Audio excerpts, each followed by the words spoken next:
Siyam na kandidato sa pagkasenador ng Team Pinoy at 6 naman mula sa United Nationalist Alliance o UNA ang may pag-asa raw na manalo sa eleksyon 2013. Base po yan sa pinakahuling senatorial survey ng Pulse Asia. Nangunguna pa rin sa survey na yan ang 3 re-electionista sina Senadora Loren Legarda, Senador Chis Escudero at Senador Alan Peter Cayetano. Tabla naman sa ika-4 hanggang ika-10 pwesto sina dating MTRCB Chair Grace Poe at Senador Poco Pimentel. Sina dating Las Piñas Congresswoman Cynthia Villar at Nancy Binay naman ang pasok sa ika-4 hanggang ika-11 pwesto. 3 kandidato naman ang tabla sa ika-4 hanggang ika-12 pwesto. Yan ay sina Bam Aquino, San Juan Congressman JB Ejercito Estrada at Senador Antonio Trillanes.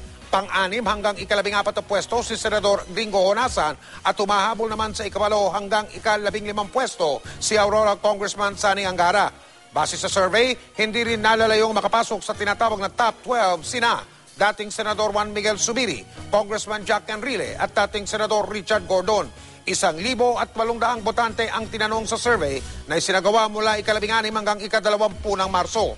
Merong tinatawag na margin of error na plus or minus 2%.